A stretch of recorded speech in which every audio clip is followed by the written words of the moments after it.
Alors, le thème que j'aborde, c'est l'histoire appartient aux intercesseurs. L'histoire. Je ne sais pas s'il y en a qui sont profs d'histoire ou qui s'intéressent à l'histoire. Des fois, on oublie un petit peu que Dieu est un Dieu de... Il parle qu'il est le même, hier, aujourd'hui, éternellement. Donc, pour lui, l'histoire, ça fait partie du présent. Mais tout se mélange, puisque Dieu, il est éternel. Il n'est pas coupé. Donc, l'histoire, elle est importante, le passé, mais aussi l'avenir. Et je crois que la clé pour nous, c'est... Si on est des adorateurs, on devient des intercesseurs. Mais en fait, moi, je suis musicien, je fais des chants, je chante, je conduis la louange.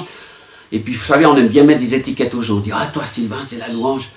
Ok, j'y crois, mais je ne crois pas que Dieu veut nous limiter à une chose. Et j'ai compris qu'on ne devait pas se laisser mettre dans une boîte. Puisqu'en fait, on est appelé à beaucoup de choses. On est tous appelés à beaucoup de choses. Il ne faut pas se dire, je suis que ça. Parce que Dieu peut servir de vous pour l'évangélisation, peut servir de vous pour l'intercession, peut servir de vous pour encourager quelqu'un, pour prier, pour louer, pour tout, quoi, en fait. Parce que vous êtes un canal de Dieu, un instrument. Et Dieu peut servir de vous pour plein de choses, plus que ce que vous pensez. Donc, je vous dis ça parce que moi, on me dit, ah, toi, tu fais la louange, donc facile, je fais la louange, je joue, je chante, puis c'est bon. Puis en fait, Dieu, deux fois, il me demande d'autres choses que de faire la louange. Même si j'aime toujours, et je le fais toujours beaucoup, des fois, il me demande d'intercéder, des fois il me demande d'évangéliser, des fois il me demande d'aller voir quelqu'un, des fois il me demande de servir, puis des fois aussi il me demande de me reposer, de m'arrêter, comme tout le monde. On doit être sage, on doit être dans toute notre vie avec Dieu. Mais l'intercession, c'est souvent l'excuse que j'entends, c'est « Ah, mais moi je ne suis pas un intercesseur, ah, je ne suis pas appelé à ça ». On est tous appelés à l'intercession, tous. Alors après, il y a peut-être des spécialistes, on a peut-être entendu des gens qui nous racontent des histoires tellement extraordinaires qu'on se compare, on se dit « Moi je ne suis pas à ce niveau-là ». Mais en fait, on est tous appelés à intercéder. Pourquoi? Parce que si on veut imiter Jésus, ben c'est le ministère de Jésus. Qu'est-ce que Jésus fait maintenant? Il est à la droite du Père et il intercède pour nous. C'est incroyable. Moi, je trouve ça absolument incroyable. Puis je dis souvent aux gens, ah, parce qu'il y a des gens dans l'église, ils se plaignent, ils disent, ah, mais moi je suis tout seul, il n'y a personne qui s'occupe de moi, il n'y a personne qui prie pour moi. Je dis, attends, tu te trompes. Tu as le meilleur intercesseur. Parce que Jésus, il intercède pour toi. Ah ouais, je n'y avais pas pensé. Tu crois vraiment? Oui, je crois vraiment, puisque c'est dans la Bible. Il intercède pour nous. Donc, chacun de nous, on est le résultat de ses prières. Et puis aussi, plus loin que ça, si on est là, c'est aussi parce qu'il y a quelqu'un qui a prié pour nous. Peut-être que c'est vos parents, peut-être c'est votre grand-mère, peut-être c'est un voisin, peut-être c'est un collègue. Mais on est tous la victime d'une prière, en fait. La victime d'un intercesseur. Et moi, je me disais, je suis pas né dans une famille chrétienne, il n'y a personne qui prie chez moi. Puis en fait, après coup, j'ai réalisé qu'il y avait, oui, des gens qui avaient prié pour moi. Ma grand-mère est décédée quand j'étais trop jeune, mais après coup, je me suis souvenu qu'elle chantait, qu'elle priait, qu'elle avait sa Bible sur la table de nuit. Je me suis dit, ben ouais, elle était très discrète, mais seulement qu'elle priait pour moi. Et puis plus tard, j'ai appris que même ma maman priait pour moi. Elle ne le disait pas, elle ne le faisait pas devant moi. Mais j'ai vu qu'elle priait pour moi. Et puis j'ai d'autres amis que j'ai rencontrés qui ont prié pour moi. Donc, je dis, ben, merci Seigneur. Heureusement que ces gens ont prié pour moi. Parce que maintenant, je peux le connaître. Donc, vous, quand vous priez aussi, il y aura des fruits à vos prières. Donc, notre rôle, c'est d'être des intercesseurs, tous. Ne nous cachons pas derrière une étiquette. On est tous appelés à intercéder. Et puis, en étant intercesseur, ce qui est incroyable, c'est qu'on devient des partenaires avec Dieu. C'est ça que je trouve aussi génial, c'est que Dieu, il veut qu'on soit ses partenaires, en fait. Il veut qu'on collabore. Dieu, il pourrait tout faire tout seul. Il est tellement puissant, tellement grand. Ou bien avec les anges, parce que les anges sont merveilleux. Ça serait super. On a un problème, on appelle un ange, et puis viens, fais ça à ma place. Puis Dieu dit, mais non, les anges, ils sont là pour t'aider, mais c'est à toi de le faire. Et les anges nous encouragent. Ils sont là à notre soutien, mais c'est à nous de nous mettre en route. Et ça me fait penser à ce texte célèbre d'Ésaïe 6, où Dieu pose la question à Ésaïe. Il dit, mais qui c'est qui va aller parler à ce peuple, hein? D'abord, il y a une vision d'adoration extraordinaire. Ésaïe est devant Dieu, il voit le temple, il voit la gloire de Dieu, le trône, les anges qui volent, et tout ce qui dit Saint, Saint, Saint, l'Éternel des armées. Ça, c'est l'adoration profonde. Hein? Je pense qu'on a tous vécu des moments où on était proche de Dieu dans l'adoration, puis on sentait cette sainteté, cette gloire, ça nous bouleverse. Et puis comme Ésaïe, j'espère qu'on dit, ben, Seigneur, oh, moi je suis qui, je suis quoi? Je suis impur. Comme mon peuple qui est impur. Je suis dans un peuple impur. Pourtant, c'était le peuple de Dieu. Hein? C'était Israël. Il dit, mais je suis au milieu d'un peuple impur. Il dit, mais quand même, c'est le Dieu qui vous a choisi. Vous êtes les meilleurs, Israël. Mais non, même si on est le peuple de Dieu, même si on est l'Église, on reste humain, on reste pécheur. Il faut reconnaître notre état, mais en même temps s'approcher de Dieu dans notre état. Seigneur, je suis impur, je suis encore pécheur. Je pêche plus consciemment, mais je fais encore des erreurs. Je me détourne des fois de toi. Je fais pas ta volonté, donc je suis pécheur. Donc pardonne-moi, qu'est-ce que je peux faire pour toi? Et puis là, quand tu te sens mal, parce que le péché te couvre, ou t'oppresse, ou l'ennemi t'accuse, qu'est-ce qui se passe? Ben, c'est Dieu qui intervient. Et l'ange arrive sur toi. Dieu envoie un ange. Ben, parce qu'on est dans l'Ancien Testament, il n'y avait pas encore Jésus. Mais maintenant, nous, on a cet ange, c'est Jésus. Donc, on n'a plus besoin d'attendre qu'il y ait un ange qui se déplace pour nous, mais il y a Jésus qui est descendu sur terre. Il est venu, il s'est déplacé pour nous purifier, pour nous laver, pour nous rendre purs. Dire ceci a enlevé ton iniquité. Donc, moi, chaque fois que je m'approche de Dieu dans la louange, dans la prière, je me dis, waouh, quelle grâce. Quel cadeau. J'ai rien fait, c'est Dieu qui a tout fait, en fait. Et je dois lui dire, donc ça, c'est le début de la louange, c'est merci, tu as tout fait. Je ne peux pas venir avec, ah ouais, là, j'ai vécu une super semaine, j'ai lu ma Bible tous les jours, j'ai bien prié, je suis un bon chrétien, j'ai donné ma dîme, j'ai fait ci. Non, je viens encore avec cette notion, j'ai besoin de la grâce de Dieu. Et c'est Dieu qui me donne grâce. Puis à partir de là, alors là, tu deviens à disposition de Dieu, en fait. Et Dieu te parle. Et on a mis cette petite phrase là contre le mur, écoutez les désirs de Dieu. Donc, Dieu, il a des pensées, il a des idées. Il a quelque chose dans son cœur. Et notre but, ce n'est pas d'arriver à la maison d'adoration avec nos désirs, nos pensées, mais c'est qu'est-ce que Dieu a sur son cœur. Et à ce moment-là, Dieu, il parle à Isaïe. Isaïe, c'est un prophète. Et donc, il a peut-être l'habitude d'écouter Dieu, mais c'est quand même différent, c'est une fois de plus, parce que ce n'est pas chaque fois la même chose que Dieu nous parle. Il dit, il lui pose une question. Regardez la tendresse, la douceur de Dieu. Il ne dit pas comme on voit dans les films chrétiens. Oh, maintenant, homme, lève-toi. Et puis avec une grosse voix qui fait trembler, avec le tonnerre, les éclairs. Il dit, qui va aller parler? Il vient de parler de son peuple, Ésaïe. Mon peuple est impur, je suis impur. Puis Dieu dit, qui c'est qui va aller? Et il parle juste à Ésaïe. Il n'y a pas 1000 personnes, il y a juste une personne. Dieu aurait pu quand même le secouer et dire, ah, tu es mon prophète, vas-y maintenant. Mais non, il lui pose cette question doucement. Qui va y aller? Puis Isaïe, il est tellement bouleversé par la louange, par la gloire de Dieu, par la présence, par cette question qu'il répond tout de suite. Il dit, me voici, envoie-moi. C'est incroyable, n'est-ce pas, comme il répond. Il n'attend pas 1000 choses, il n'attend pas 1000 précisions. Il ne se pose pas 1000 questions, il dit, j'y vais quoi. Dieu est tellement bon, cette louange, cette présence de Dieu m'a tellement bouleversé que je peux que dire que je vais y aller. Mais je ne sais pas comment, je ne sais pas où. Et puis je pense que c'est la même chose. Vous savez qu'on est souvent la réponse à nos propres prières. On prie pour des choses, on prie que Dieu en envoie d'autres, puis tout d'un coup on se dit, ah mais c'est peut-être moi qui pourrait être envoyé par Dieu. Hein? Mais n'ayez pas peur de ça. Parce qu'il y a des gens qui ont peur justement à cause de ça, puis ils disent, oh là là, si je prie, Dieu va m'envoyer à Tombouctou, je ne veux pas y aller, etc. Mais peut-être déjà c'est plus difficile d'aller voir le voisin ou d'aller dans le village d'à côté que d'aller jusqu'à Tombouctou où on ne connaît personne. Hein? Donc juste, me voici, envoie-moi. C'est la réponse en fait d'un intercesseur. C'est la réponse d'un chrétien à l'appel de Dieu, à la gloire de Dieu. On se met à sa disposition.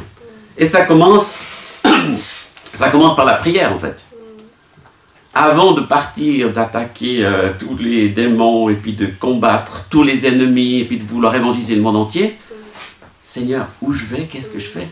Et ça commence par quoi? Par justement cet esprit d'intercession. Tu te mets à recevoir un feu, un fardeau pour une personne. Moi, le premier fardeau que j'ai eu, c'était pour ma famille, ils n'étaient pas chrétiens. J'ai consacré pour mes parents, pour mes frères et sœurs. J'avais une sœur qui était chrétienne et son mari, heureusement, c'est eux qui m'ont amené aussi au Seigneur, donc ça m'a encouragé. J'ai dit, il y en a d'autres. Puis ensuite, il y en a d'autres qui ont connu le Seigneur dans ma propre famille. Mais ensuite, je me suis converti à Yverdon, dans cette ville, au groupe interjeunes. Et puis là, qu'est-ce qu'on fait? On a dit, on va prier pour la ville. On faisait des réunions de prière pour la ville d'Yverdon. Moi, je venais d'un petit village de 80 habitants. On arrive, une ville de 20 000, mais c'était New York, c'était le monde. C'était immense. Comment, Seigneur, tu peux toucher 20 000 personnes? Puis en même temps, on avait ce fardeau, ce feu, on avait un coffee bar dans la ville, on allait dans les rues, on invitait les gens à venir. On a fait plein de concerts, des festivals, toutes sortes d'événements, parce qu'on avait à cœur que les gens soient touchés, mais on priait aussi.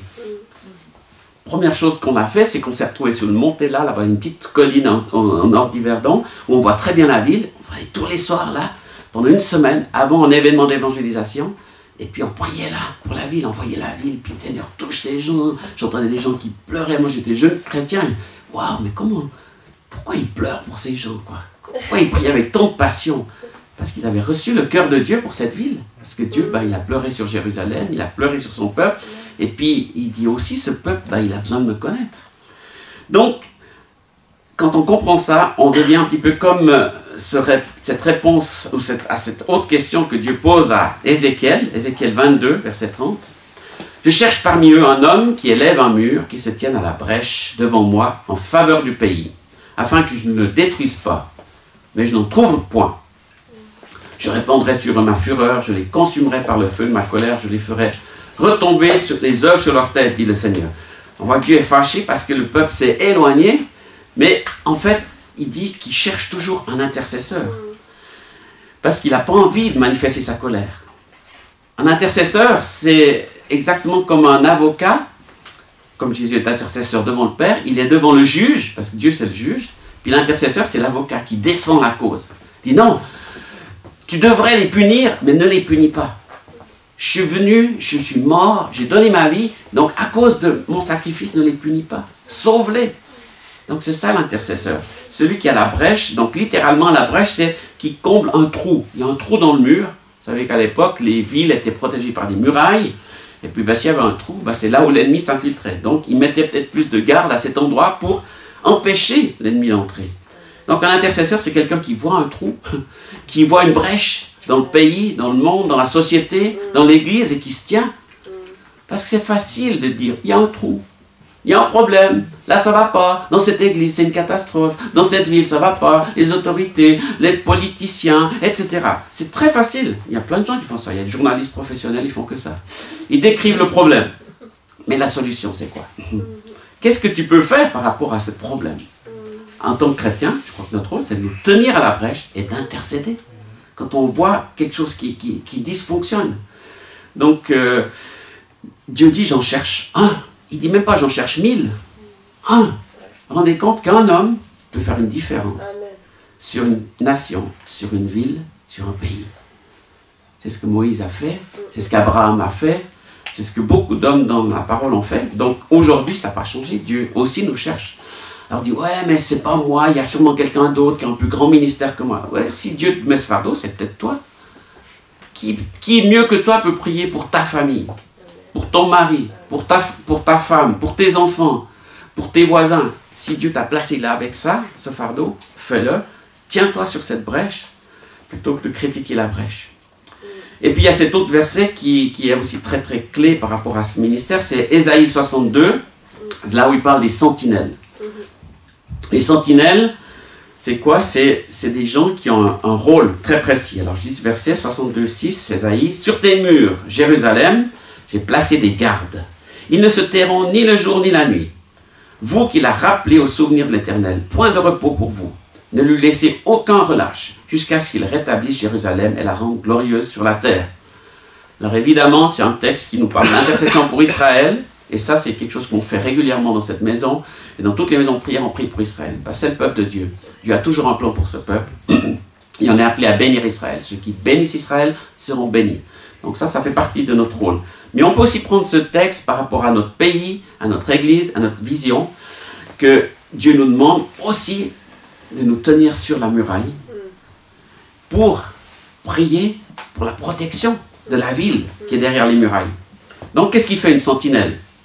Une sentinelle, c'est un veilleur, c'est une garde. C'est un mot qui est justement pas toujours compris dans l'église parce qu'on ne l'utilise pas beaucoup, mais qui est très courant pour les gens qui sont dans les maisons de prière. Un veilleur, c'est quelqu'un qui veille pendant 2 heures, qui reste éveillé. 2 heures, 3 heures, 4 heures. On fait des tranches de 2 heures, mais on peut faire moins ou plus, c'est pas un problème. C'est un veilleur, c'est quelqu'un qui sait qu'il est de garde. Moi, j'ai fait l'armée, mon ami Daniel aussi. On n'était pas, pas un fan de l'armée, mais il fallait bien le faire. Et quand on arrivait le dimanche soir, on regardait la liste de garde. Ah, quand c'est qu'on est de garde? Mince, mercredi soir, à minuit ou à 4 heures du matin, il faudra se lever pour être de garde 2 heures. Et ce n'est pas le job le plus intéressant, parce que tu tournes en rond, t'attends, puis il ne se passe rien. Il n'y a personne, il n'y a pas d'ennemi, mais tu dois être là de garde. Même en temps de... En plus, toi, en Suisse, on dit, oh, c'est la paix, il n'y a pas d'ennemis, qu'est-ce que ça sert à quoi de faire cette garde? Il y a quand même des véhicules, il y a quand même des armes à feu, il y a quand même des hommes, il y a des choses à protéger. Donc on devait être quand même sérieux. Et celui qui s'endort à la garde, eh ben, il était vraiment puni, parce que c'était important. Il y a 2 gardes qui protègent une compagnie de 150 personnes. Mais il faut que les 2 ils soient réveillés. S'ils s'endorment, c'est grave. Alors, si Dieu prend cette image pour nous, je pense qu'il y a la même idée. On doit rester éveillé, en fait, à sa présence. Rester éveillé dans la prière, éveillé dans la louange. On doit garder, protéger la ville, avertir, dire stop à l'ennemi. Hein? Rappeler, et il dit même rappeler à l'Éternel. C'est comme si Dieu il avait oublié qu'il devait protéger. Non, mais c'est dans cette idée de collaboration. Dieu, il sait, il peut le faire tout seul, mais il a besoin de nous, il a envie de le faire avec nous. Et c'est comme ça qu'on est appelé à son service. Et aussi, ben, il y a un travail de persévérance. Une fois, c'est facile. Il y a des gens qui viennent dire « Ah ben j'ai prié, c'est bon, je suis tranquille pour un mois. » Ou pour une année. Non. Ou c'est comme des fois, il y a des gens qui viennent au culte, ils disent « Bon, j'ai fait ma bonne action, maintenant je peux vivre ma vie. » quoi. Mais le culte, c'est juste le résultat de notre vie avec Dieu. C'est juste un moment où on partage toute notre louange, notre prière ensemble. Mais le reste du temps, j'espère qu'on ne se déconnecte pas de Dieu, qu'on vit aussi avec Dieu. Donc, il dit, il n'y a pas de repos pour vous. Donc, il y a un travail de persévérance. On ne peut pas se détacher de ce rôle. Si tu es de garde, si tu es dans la liste de garde, ben, tu as ton tournus, tu as tes limites, tu n'es pas le seul. C'est pour ça qu'on est nombreux, puis qu'il faut être nombreux pour pouvoir accomplir ce travail. Puis si chacun prend sa place, prend son rôle, eh ben, ça fonctionne très très bien. On a fait des événements, peut-être certains y avaient participé, 72 heures de louange pour la Suisse. On a fait la première fois ici, en 2000, dans cette maison, il y avait des centaines de personnes ici pendant 72 heures, jour et nuit. À 2 heures du matin, 4 heures du matin, 6 heures du matin, des gens qui priaient, qui louaient. Puis on l'a fait dans différentes villes de Suisse. C'est chaque fois des moments forts, surtout parce qu'il y a la continuité. Le fait de dire, toi tu vas te reposer un moment, puis quand tu es reposé, tu reviens, tu rentres, et tu vois qu'il y a la louange, qu'il y a la prière.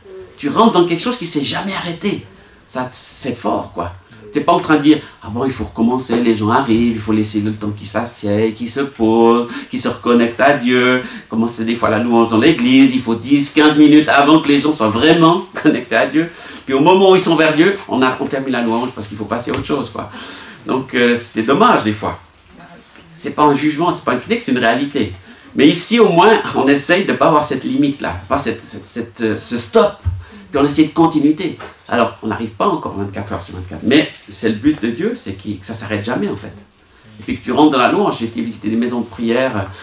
Tu peux aller à n'importe quel moment du jour, de la nuit. Tu rentres, tu sais qu'ils sont connectés à Dieu. Tu n'as pas besoin d'un temps de préparation, parce que tu sens que Dieu est là, que le ciel est ouvert, en fait. Parce que Dieu répond là où les gens l'appellent, là où les gens l'invoquent. Donc, la persévérance, ça fait partie de la mission, en fait. Peut-être que vous avez lu ce livre, c'est un vieux livre qui s'appelle « Sur la brèche » de Rees Howells. C'est l'histoire d'un groupe de prière qui priait pendant la Deuxième Guerre mondiale et qui recevait les choses de Dieu et qui ont combattu en Angleterre, dans le pays de Galles, contre le nazisme et contre la guerre. Donc nous, on entend l'histoire politique et militaire, mais eux, ils parlent de l'histoire spirituelle de cette guerre, comment Dieu les a conduits, comment ils ont prié, et ils ont persévéré pendant toute la guerre. Et je crois qu'il s'est passé des belles choses, aussi grâce à des choses peut-être plus discrètes, mais parce qu'il y avait des intercesseurs qui priaient. Donc notre défi, quand on est sentinelle, c'est d'être éveillé, c'est de ne pas s'endormir. C'est de dire, mais qu'est-ce que tu me donnes, Seigneur? Qu'est-ce que je vois? Où est-ce qu'il y a un semblement d'attaque? Où est-ce que l'ennemi essaye de se mettre? Et puis on marche sur la muraille, on fait le tour de la muraille. On ne reste pas statique forcément. On essaie d'observer, et puis se dire, voilà, comment je peux prier, comment je peux louer. Donc on apprend en fait à se mettre à l'écoute de Dieu. Pas dans une attitude mystique, on ne fait pas du yoga spirituel, du reiki, ou ces trucs-là. On est dans l'écoute du Saint-Esprit, avec le Saint-Esprit qui est en nous. Donc on a tous reçu le Saint-Esprit. Puis on s'écoute aussi les uns les autres, parce que tantôt Dieu donne à l'un, tantôt à l'autre, et puis c'est ensemble qu'on écoute. Puis on se soumet les uns aux autres. C'est super important aussi. Si on est dans une attitude de « moi je vais leur montrer comment il faut prier, moi je vais leur dire pourquoi il faut prier, puis moi j'ai envie de prier pour ma grand-mère qui est malade, et puis etc. » C'est pas faux de prier pour ta grand-mère, mais on est là entre autres pour être ensemble dans une écoute active, et puis dire voilà, maintenant on va combattre de ce côté-là, on va prier de ce côté-là, on va aller dans cette direction.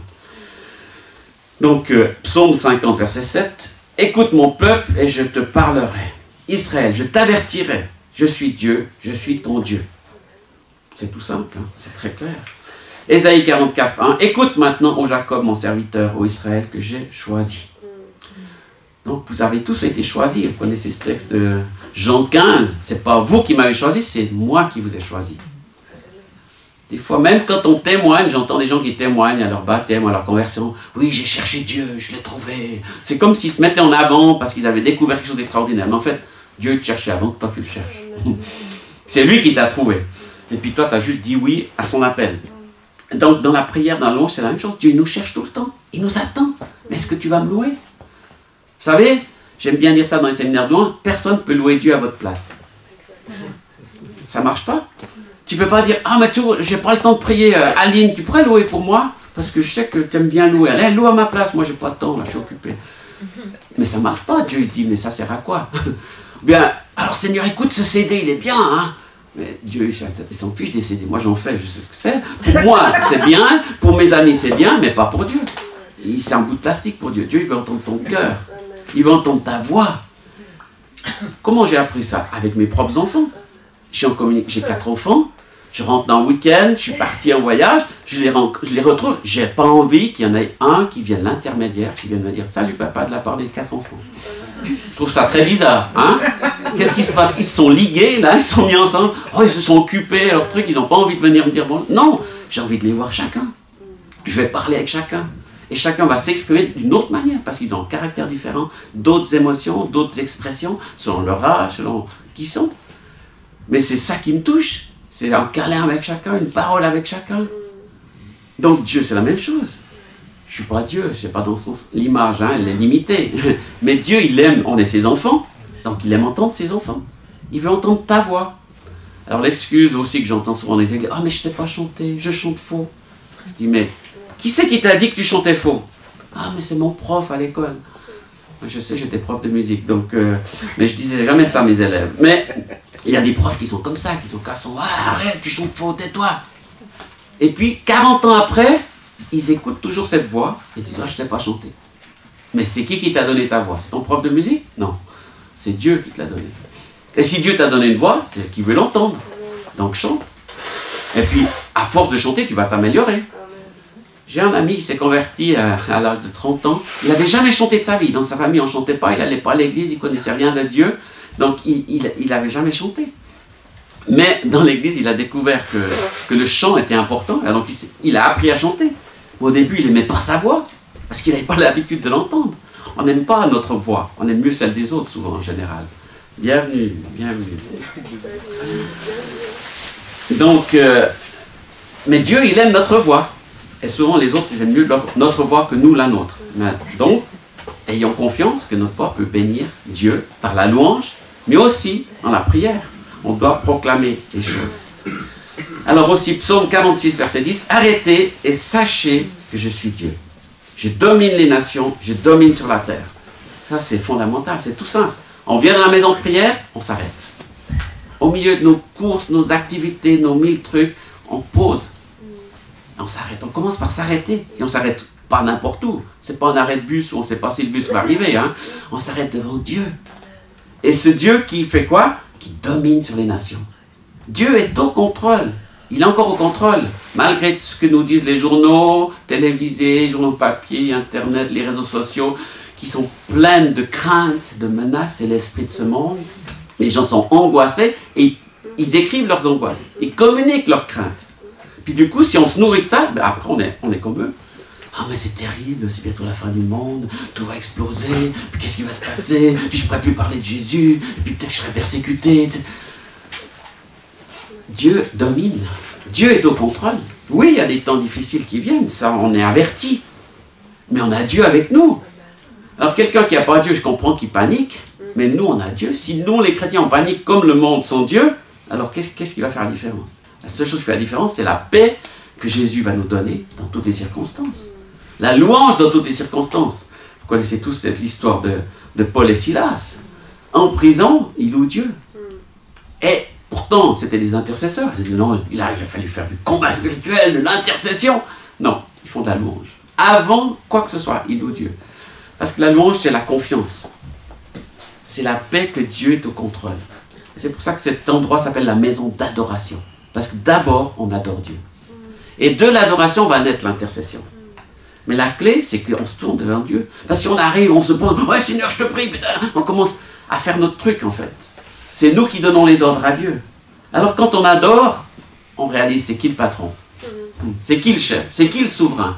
C'est qui contrôle les nations? C'est Dieu. Donc Seigneur, je me soumets à toi. Quand j'adore Dieu, je me mets à genoux. Pas physiquement, parfois on le fait, mais dans notre cœur, dans nos pensées, on dit Seigneur, tu es Dieu. Il y a plein de chants qui le disent heureusement. Et c'est bien d'avoir ces chants-là aussi dans l'adoration. Petite parenthèse, vous savez, tout ce qu'on appelle chant d'adoration, c'est pas que de l'adoration. Il y a beaucoup de chants qui sont chantés qui ne sont pas des chants d'adoration. Donc la manière dont on choisit les chants, c'est très important. Et vous qui êtes impliqués dans la louange, réfléchissez bien. Prenez des chants qui nous sentent sur Dieu. On peut toujours prendre un chant qui dit « Bénis-moi, remplis-moi, touche-moi », ça fait du bien. Mais si vous faites 1 heure à « Bénis-moi, remplis-moi », c'est qui est au centre? C'est moi, c'est pas Dieu. C'est le moi, le grand moi. C'est moi qui doit être... J'ai tellement de besoins. On a tous des besoins. Mais Dieu est plus grand que le moi. Il est plus grand que toi. Et heureusement, hein, heureusement qu'il est comme ça. Et on doit revenir toujours à l'essentiel. On le sait, mais par l'adoration, on le concrétise. On l'applique. On le vit d'une manière claire et précise. Seigneur, je t'adore. Je t'adore, ça veut dire je me soumets à toi. Je me prosterne devant toi et je t'obéis. C'est beaucoup, hein. C'est plus que ce qu'on dit en français quand on dit je t'adore, et puis j'adore la confiture, puis j'adore le McDo, puis j'adore les vacances, puis j'adore nager, puis j'adore Dieu. Ça, c'est rabaisser Dieu, en fait. Mais Dieu est bien plus grand que ça.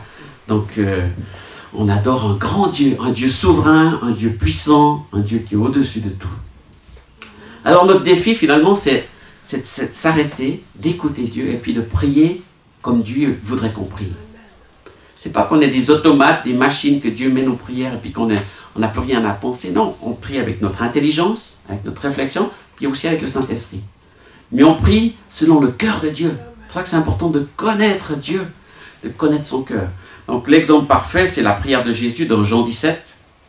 Donc vous pouvez vous inspirer de cette prière-là quand vous venez, et puis prendre certaines pistes qu'il y a dans cette prière. Alors je vais lire, parce que je crois que c'est important qu'on soit dans cet esprit-là de prière comme Jésus. Jean 17. Père, l'heure est venue. Manifeste la gloire de ton Fils, afin que le Fils manifeste aussi ta gloire. Tu lui as donné le pouvoir sur tous les êtres humains pour qu'il donne la vie éternelle à ceux que tu lui as confiés. La vie éternelle consiste à te connaître, toi le seul véritable Dieu, à connaître Jésus-Christ que tu as envoyé. Ça, c'est déjà la base. Connaître Dieu et le faire connaître. Alors ça, c'est notre leitmotiv à Jeunesse en Mission, donc c'est quelque chose qui me parle beaucoup, mais c'est valable pour tous les chrétiens. Si tu connais Dieu, tu dis, il est tellement extraordinaire, tu as envie que les autres le connaissent. Donc ça, tu deviens évangéliste, tout simplement, sans avoir l'étiquette d'évangéliste, mais tu dis, mais Dieu, il n'est pas comme tu penses, en fait. Toi, tu as une image de Dieu, mais il n'est pas comme ça. Il est tellement extraordinaire. J'aimerais que tu connaisses ce Dieu extraordinaire. Donc tu le fais connaître. Et tu pries pour que les autres le connaissent. Donc là, on ne va jamais manquer de sujet de prière. Hein. Quelqu'un qui dit, oh là, je ne sais pas pourquoi prier. Je dis, alors, il y en a des sujets. Hein. Il y en a encore des millions qui ne le connaissent pas. Donc, on peut prier pour tous ces gens-là. Prier pour qu'ils le connaissent vraiment tel qu'il est. Ensuite, verset 4. J'ai manifesté ta gloire sur la terre. J'ai achevé l'œuvre que tu m'as donnée à faire. Maintenant donc, accorde-moi en ta présence la gloire que j'avais auprès de toi, afin que le monde existe. Je t'ai fait connaître à ceux que tu as pris dans le monde pour me les confier. Ils t'appartiennent. Tu me les as confiés. Ils ont obéi à ta parole. Ils savent maintenant que tout ce que tu m'as donné vient de toi. Car je leur ai donné tes paroles que tu m'as données. Et les ont accueillis. Ils ont reconnu que je suis vraiment venu de toi. Ils ont cru que tu m'as envoyé. Donc là, il prie pour ses disciples, en fait. Pour ceux qui sont proches de lui.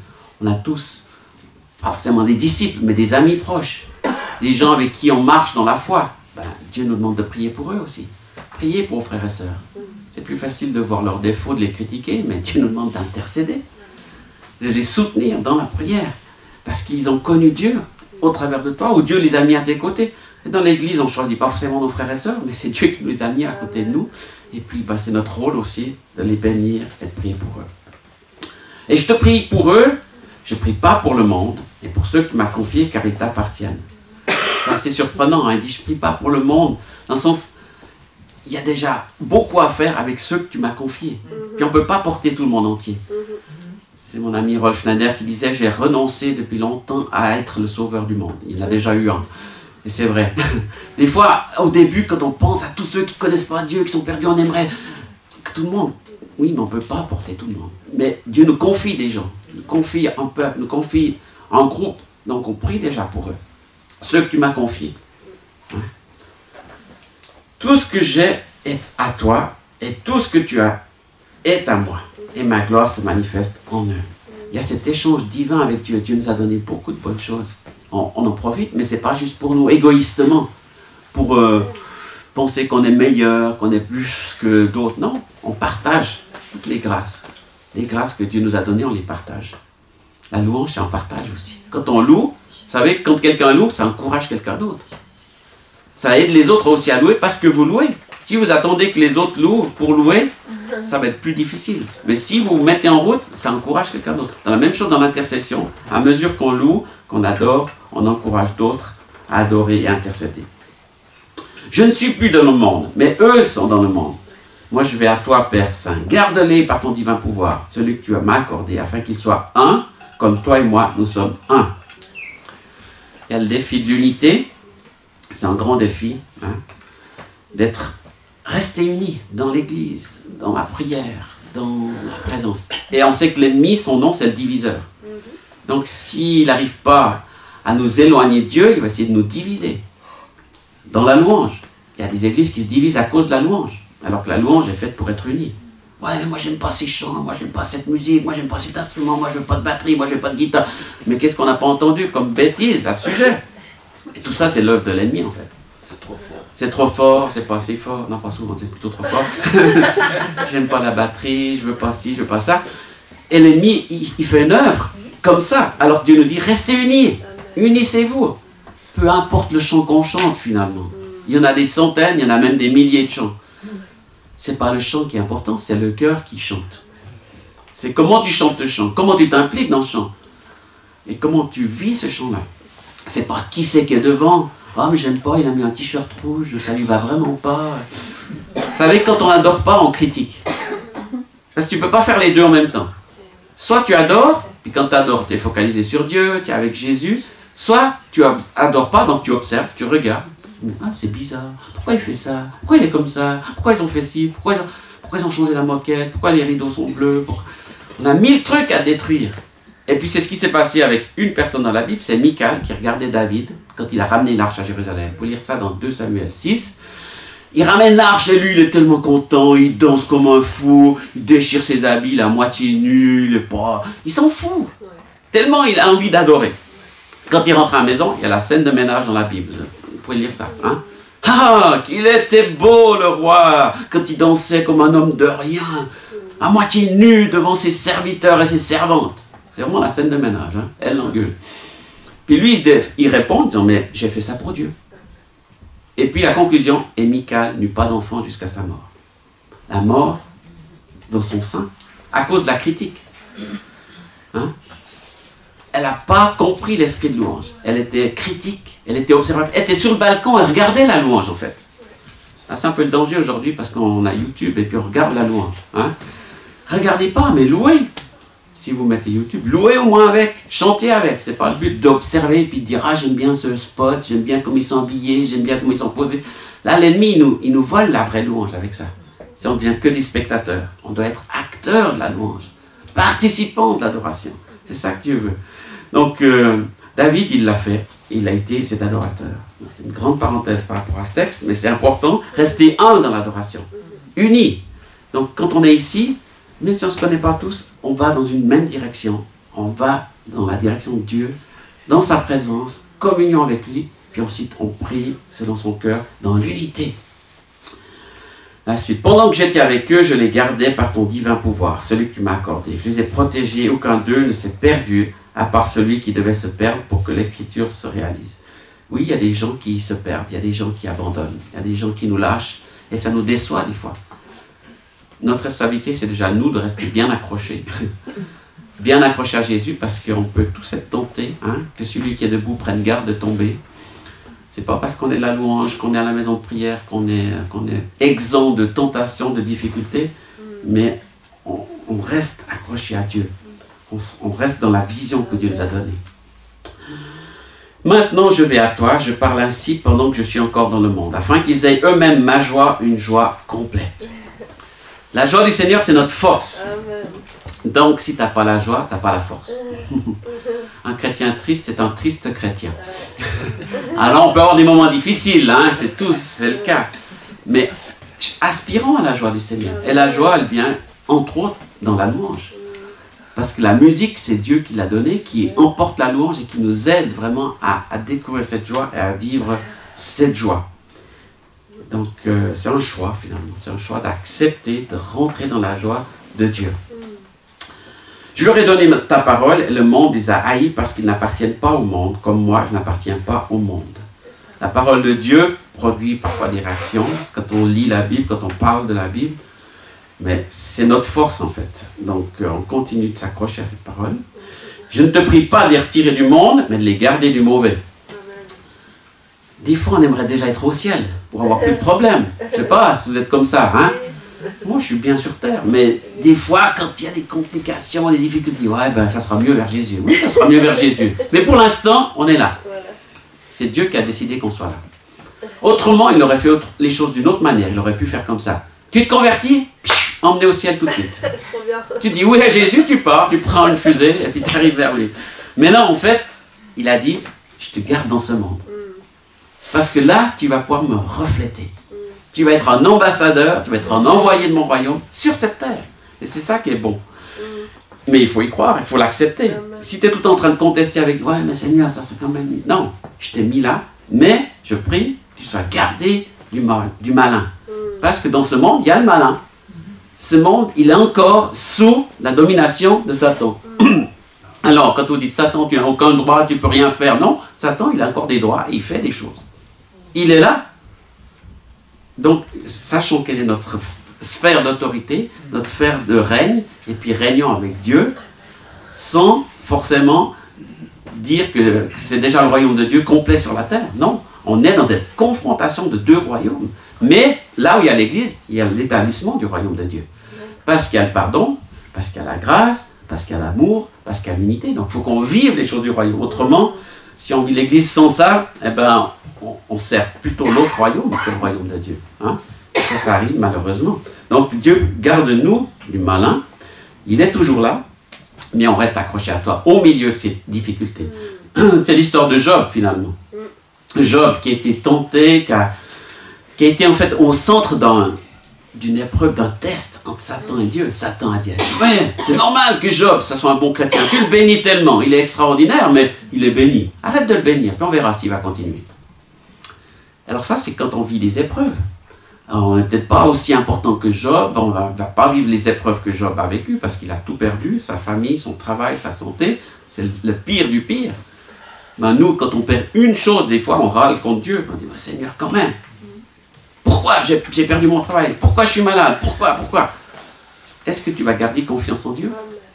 Amen. Et c'est cette parole de Tom Bloomer qui m'a beaucoup touché, que vous connaissez sans doute. Tom Bloomer étant un enseignant en jeunesse en mission, il a perdu sa femme d'une maladie orpheline en 21 jours, terrible, sans prévenir, sans savoir. Et bien sûr qu'il a prié, il a intercédé, il a envoyé des listes de prières au monde entier, tout le monde a prié.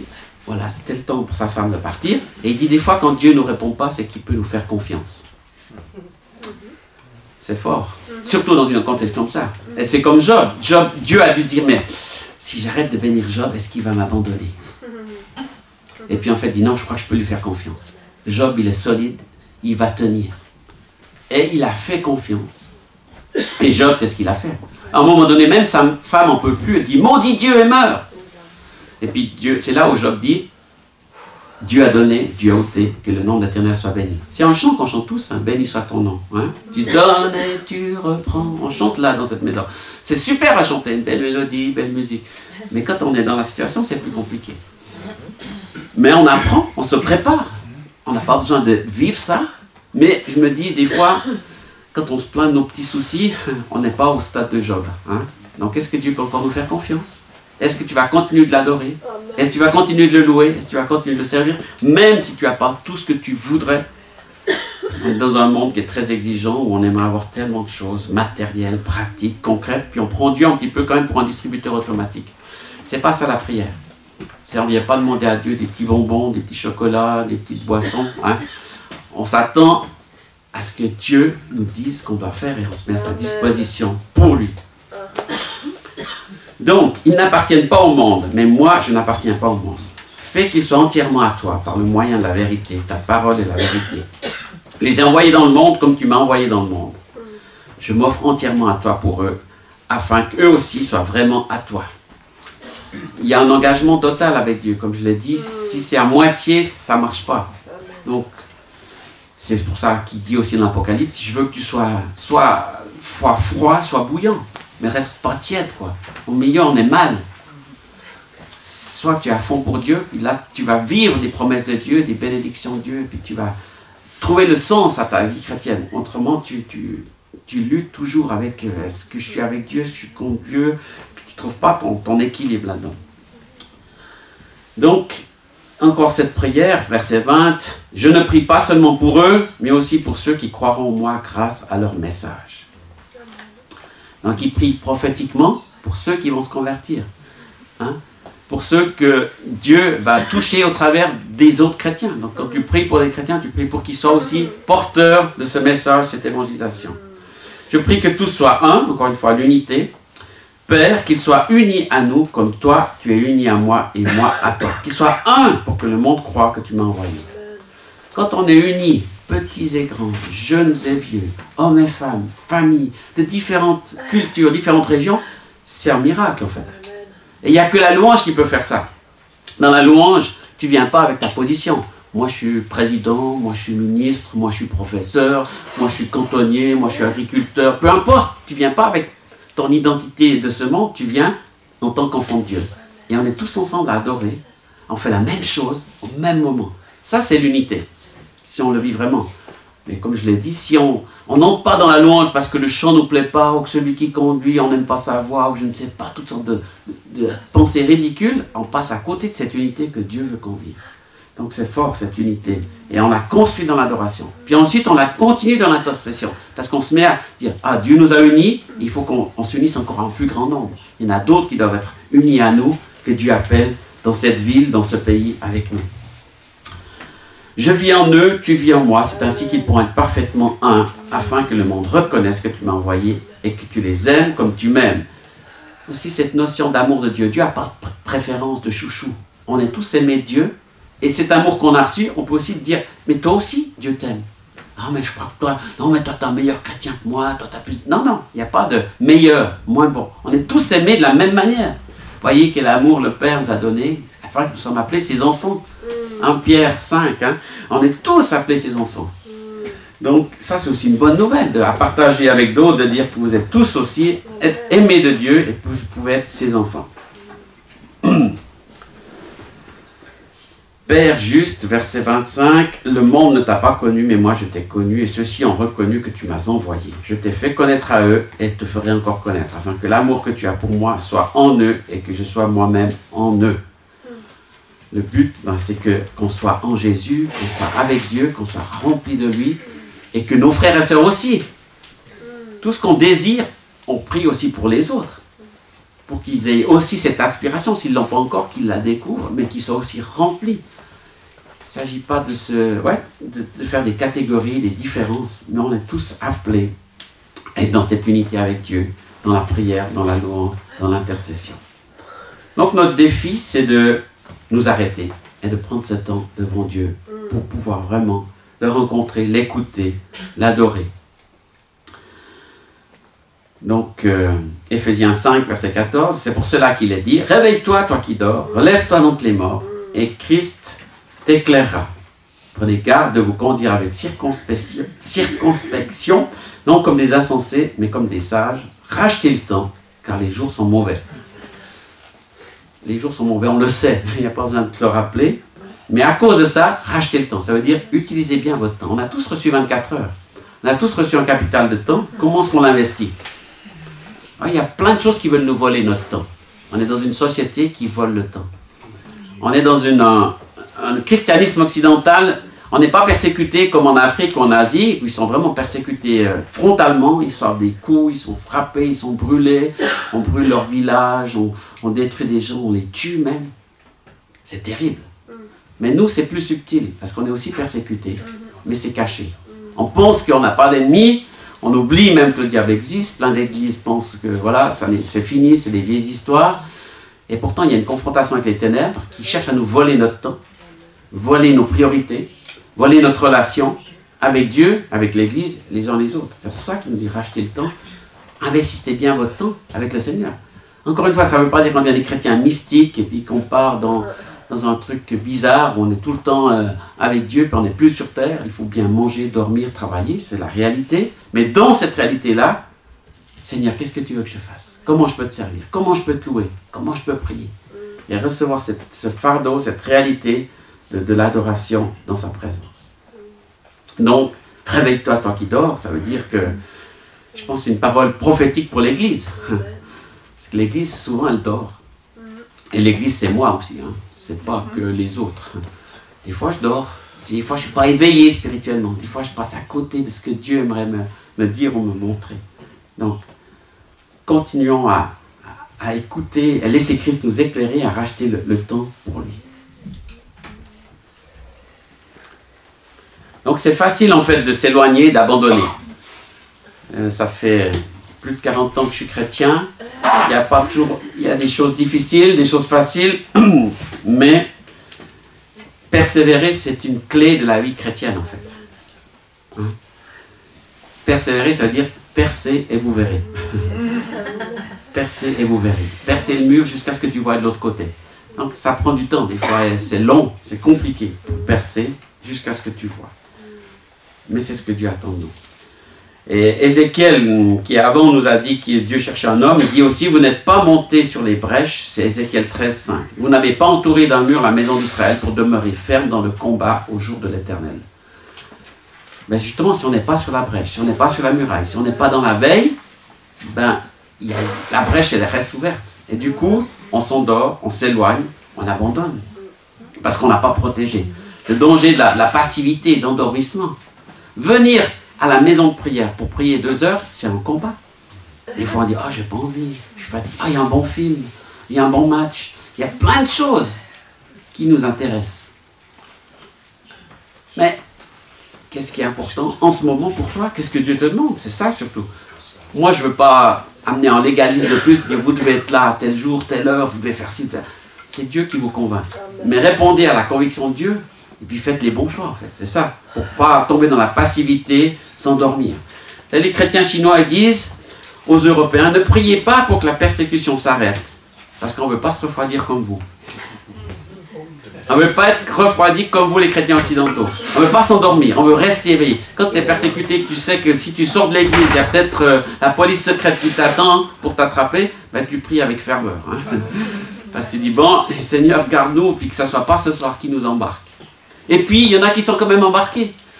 Mais comme ils sont des centaines, voire des milliers, ils n'arrivent pas tous les embarquer. Donc ils prennent juste le pasteur ou le responsable et les mettent en prison. Mais les autres, ils continuent. Et ils prient pour celui qui est en prison. Puis celui qui est en prison, il dit, c'est ma nouvelle église. Et il évangélise la prison. Et il prie dans la prison. Et donc, il ne s'arrête pas. Peu importe l'endroit où il est. Mais parce qu'ils sont dans cette notion constante de persécution, l'ennemi est constamment autour d'eux. L'opposition est là. Donc, où qu'ils soient, il y a de l'opposition. Donc, ils sont toujours prêts à annoncer l'évangile, même à des gens qui sont contre eux. Nous, on se dit, bon, il y a de l'indifférence, il y a de la passivité. Mais ce n'est pas facile. Donc, il ne s'agit pas de se culpabiliser, mais de veiller. Il faut qu'on veille. C'est ça, être un veilleur. Rester éveillé pour ne pas nous endormir, pour ne pas tomber dans la passivité et nous faire voler notre louange, notre prière.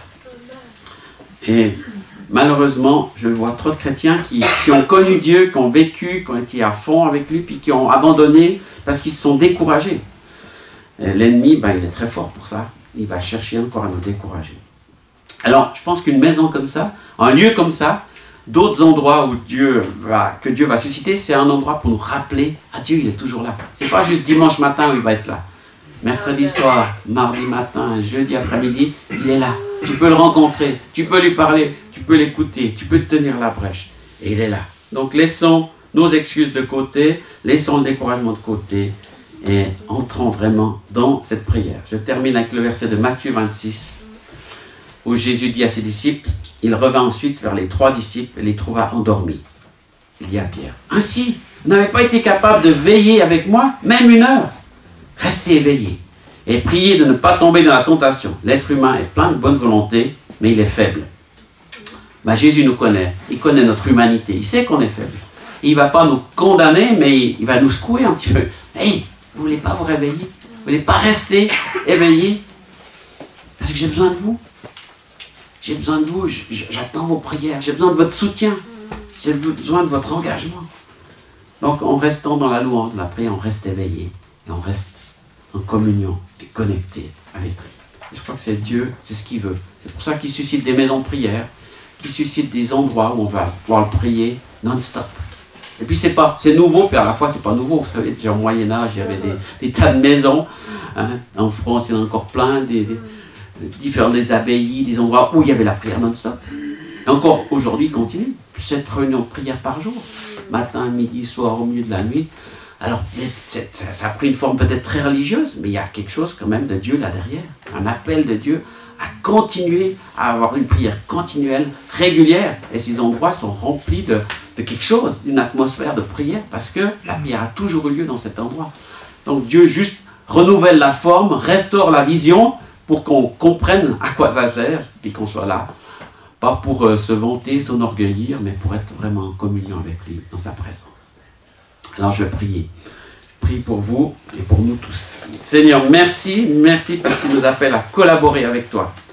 Tu nous appelles à intercéder, tu nous appelles à louer. Seigneur, tu nous attends en fait.